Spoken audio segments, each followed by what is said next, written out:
Good morning, everyone. It's Anifa Menon from hearthealthbrainhealth.com, encouraging healthy grieving and mindful actions. Today, my thoughts and contemplation have been all about observation. And I believe that most people have stopped observing, and not so much observing others, because we can certainly see what's happening with observing others, right? So we have lots of people, groups, societies that are quick to point fingers. So we see a lot of judgment, a lot of opinion.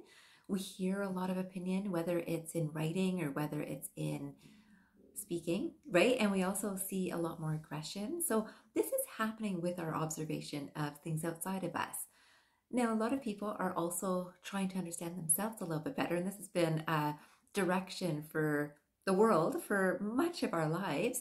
When people get into a space of, I'm tired of looking outside of myself, how come I don't feel well, right? So of course I work with this regularly in terms of practice.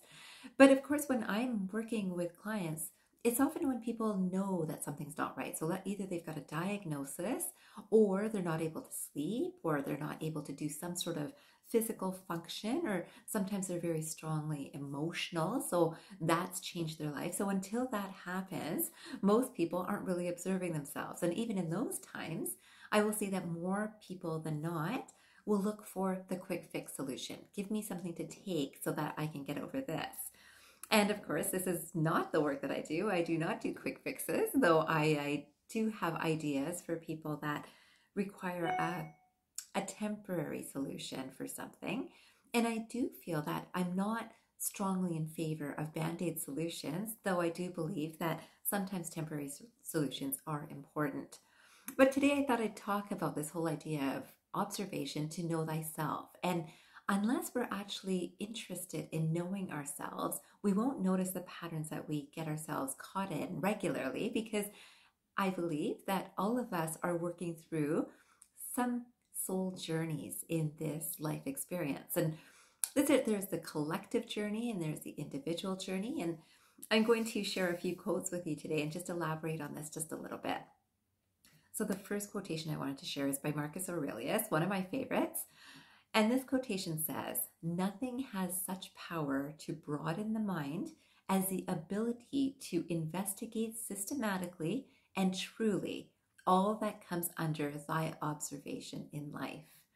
So important, right? So this is investigating systematically and truly. Now, remember, when we look outside of ourselves, and many people, again, have become very comfortable with this. It's like, oh, that person's not being very kind, or, oh, there's so much garbage around, anything that we can look at. And I wonder who threw all that, or what, right? All of those things that come up. But then are we systematically and truly observing what's in our mind?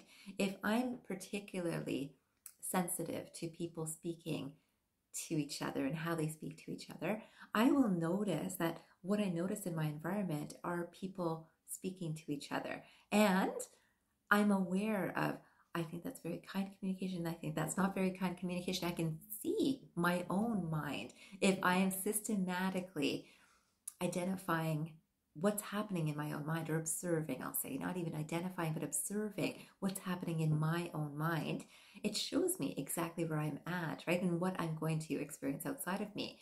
So very, very important for us to understand these sorts of things. Now, of course, this is a full-time job to really understand what's happening in our own mind. But if we notice that we're judgmental in a particular situation, we'll notice, if we're observing ourselves, that we might be judgmental in many situations. If we don't want to be bothered by people, and we don't get back to phone calls, or we don't get back to emails, and we don't get back to tasks that are just basic kindness even, then we might notice this is actually filtering into a lot of our lives. And it's only when we're observing ourselves that we can understand that we're doing these sorts of patterns. And then we might say, well, how come no one's in touch with me? And how come no one writes to me? And how come no one speaks with me? And we're not observing, how do I speak with people? How is the time I take with people? What am I doing for people? Right? So that's very important and useful. So then I came across another quotation that I'd love to share with you. This one is by Alphonse Bertillon. And the quotation says, "One can see what one observes and one observes only things which are already in the mind. One can see only, let me clarify this one. One can only see, let me say it properly, I should say. One can only see what one observes, and one observes only things which are already in the mind. Does that make sense? I'm going to read it one more time without stumbling. And it says, one can only see what one observes, and one observes only things which are already in the mind. Which is interesting, right? So again, if you notice my stumbling, which is good because that's obvious that I stumbled, right? And then I've also pointed out that, oh, I'm going to read it again and again because I'm aware that I have stumbled on a word.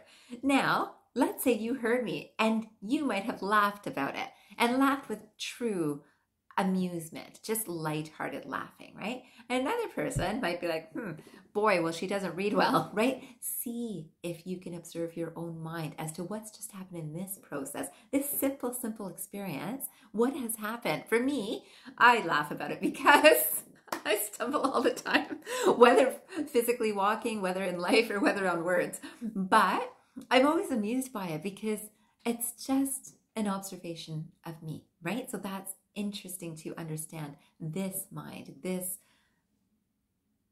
being, right? So for you today, this could be an observation for you. This is just one example. You're able to utilize this moment to see and observe yourself. But notice it also in life in general. So I'm giving you this example because what a freebie for you. It's a good one to play with today. But at the same time, see if you can observe your mind and your thoughts and your thinking and your words and your actions, just yourself, not looking outside of yourself as why is that person doing that? See, why am I thinking this? Why am I doing this? What do I do? Just observe, and not with judgment, just to observe. It's a fantastic place to be, to understand ourselves. And then I wanted to finish with one final quote, which is by Charles-Damian Boulogne. I think I said that name right. And this says, to linger in the observation of things other than the self implies a profound conviction of their worth. Again, to linger in the observation of things other than the self implies a profound conviction of their worth. Now, remember, if we think of the self as an ego self, like what am I doing, right? Like that's a very different self-centered space, which we could say is selfish, right? But to linger on something other than the self, right? So I spoke something and I observed that it shook up someone that I was speaking with. Now that makes me observe myself. What did I speak? How did I speak it?